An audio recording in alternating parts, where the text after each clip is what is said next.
Theatre में लगती थी, या उस ज़माने किसी की फिल्म, मनोज जी, दिनेश जी, शुरुआती दौर के बाद जब मैं आया था तो हम लोग प्रमोशन पे जाते थे तो केवल नरमुंड नजर, इतने इतने केवल सर नजर आते थे, आदमी तो नजर ही नहीं आता था कि कितने हजार लोग हैं। और वो पागलपन पता नहीं, अब तो ड्रीम रह गया, हमारी जिंदगी में आए भी ना आए, वो पागलपन आना बहुत आवश्यक है, क्योंकि उस समय सिनेमा करते लोगों की भूख थी, और उस भूख को धीरे धीरे अब मैं खुल के बोलना चाहूंगा कि एल्बम ने, भोजपुरी के एल्बम ने, सिनेमा के गानों की बात नहीं कर रहा हूँ, सिनेमा के गाने में अधिक से अधिक आइटम सॉन्ग होता है, उसमें उतनी वल्गैरिटी ना होती है, लेकिन भोजपुरी एल्बम ने अपनी ऐसी छवि बना दी है, लोगों के दिल से हट करके उसके कान में घुस गए हैं, लोगों की आंख को बंद करके उसके कान में घुस गए हैं, कि अब वो दिन आना मुझे तो नामुमकिन लग रहा है। ईश्वर चाहे तो ले आए, या हमारे चंद वो सरताज जो इस इंडस्ट्री के, वही चाहे तो आ सकता है।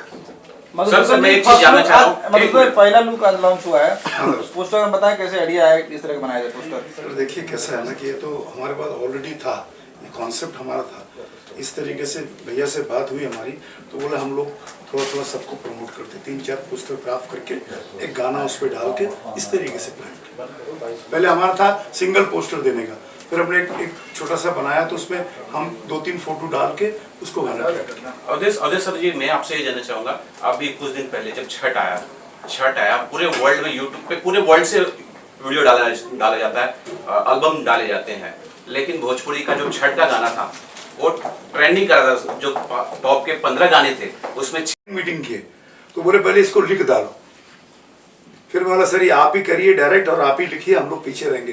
बोले नहीं, जिस तरीके से आप नरेट कर रहे हो उसी तरीके से बनाइए, हम आपके साथ। सर आपसे ये जानना चाहेंगे कि जो कहानी है इसमें गाने किस प्रकार के होंगे, जो दादू आई लव यू है किस प्रकार के गाने होंगे और कहाँ शूट हुई है, उस बारे में टोटल गाने स्क्रीन पे के गाने, कहीं से डाले हुए गाने नहीं, इस कहानी के साथ वो गाने चल रहे हैं, ये पक्की बात है, इसमें कोई किंतु परंतु कार्यक्रम नहीं है, एक कहीं अचानक आके गाना नहीं गा रहा है, स्क्रीन प्ले चल रहा है साथ गाना चल रहा है, स्क्रीन प्ले चल रहा है गाना चल रहा है, स्क्रीन प्ले जब स्क्रीन प्ले रोने लगा तो गाना रोने लगा, ये इसकी कहानी। अनीता जी, काफी देर से आपका नंबर है, क्या कहना चाहूँ, देख रहे थे जी, किस तरह का किरदार है आपका?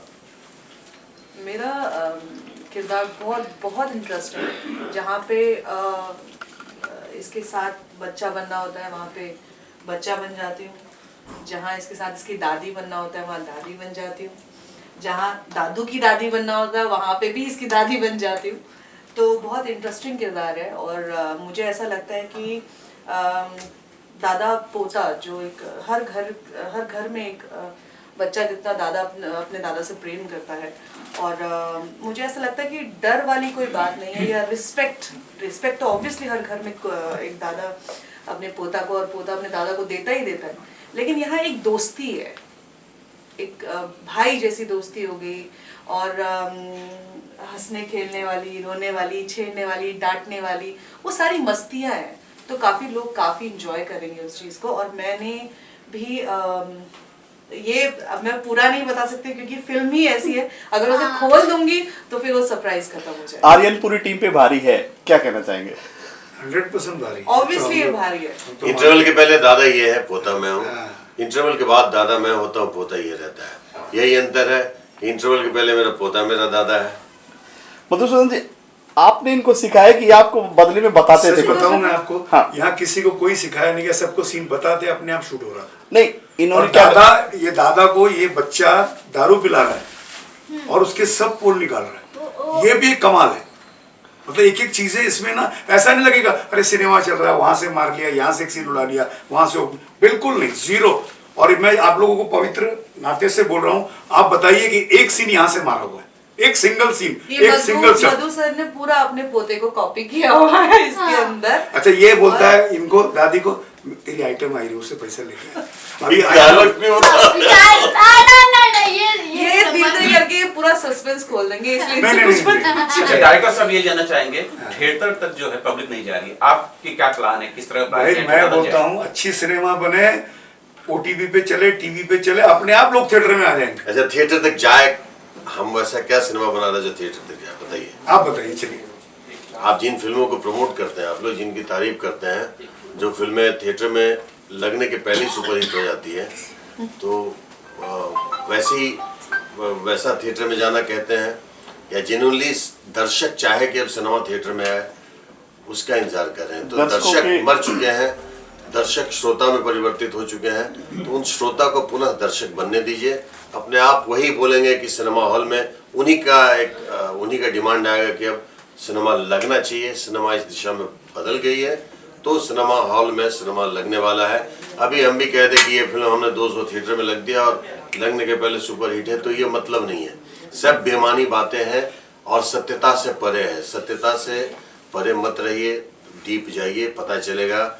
बहुत ही शर्मनाक बात है कि आज की डेट में पूरी इंडस्ट्री, हिंदी इंडस्ट्री भी अब डाउनफॉल पे जा रही है, लेकिन जितनी रीजनल इंडस्ट्री है सब कहाँ से कहाँ मुकाम बना रही है, सिवाय भोजपुरी फिल्म इंडस्ट्री के। इसके पीछे यही सबसे बड़ी वजह है कि वक्त के साथ हर सिनेमा बदला है, भोजपुरी नहीं बदला है। भोजपुरी आज भी चोली घाघरा के ऊपर पहुंच ही नहीं पाता है। कुछ लोग अच्छे सब्जेक्ट, अच्छे कंटेंट को लेकर के यहाँ पे चाहते हैं कि करें, उनको प्रोत्साहन नहीं दिया जाता है, ना दर्शक दे पाते, क्योंकि दर्शक अभी दर्शक बन नहीं पा रहे। दर्शक सो गए हैं और वो श्रोता में परिवर्तित हो गए। उनकी नींद खुलेगी, पुनः दर्शक बनेंगे। बाकी जो दर्शक बचे खुचे हैं वो अभी टेलीविजन पे है, मोबाइल पे हैं, और वो उन फिल्मों को वो प्रोत्साहन देते हैं। यकीनन जो कि दर्शक अभी मर ही नहीं सकता है, सोए हुए हैं, अभी गाने में उलझे हुए हैं। हमारे बाजू में एक अद्भुत अभिनेता है, लेकिन ये सिंगर है, मुझे डर लगता है इससे भी। ये भी पता नहीं उसी रंग में न रंग जाए कल को। और जैसे अब पोस्टर जैसे डाला 220 करोड़ की बजट, 20 करोड़ का बिजनेस करती है, 200 करोड़ बताया जाता है बॉलीवुड में।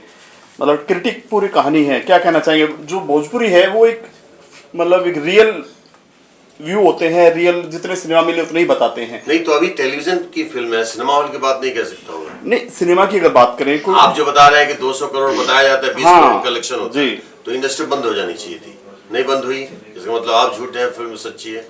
आज जो 1200 करोड़ का बिजनेस किया है RRR ने, तो वो बातें झूठी कैसे हो सकती नहीं है? सबकी नहीं कहते हैं, मतलब मोस्टली फिल्में जो है 20-50 करोड़ का बिजनेस के 200 करोड़ बताया जाता है। पता नहीं है, मैं नहीं जानता हूँ। जी। यहाँ भी फिल्में थिएटर में लगती नहीं है, सुपरहिट हो जाती है। हाँ। तो ये भी मैं नहीं कह सकता हूँ, क्योंकि मैं वहाँ हूँ नहीं।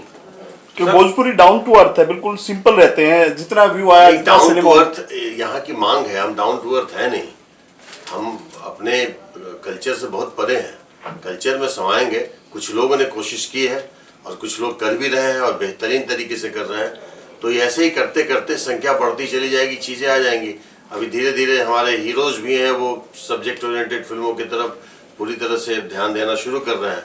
और जब वो भी पूरी तरह समाहित हो जाएंगे और यहाँ पे व्यक्ति की विशेषता से ज़्यादा व्यक्ति विशेष से ज़्यादा उसकी विशेषता को महत्व देने जाना लगेगा, सिनेमा इंडस्ट्री अपने आप आ जाएगी।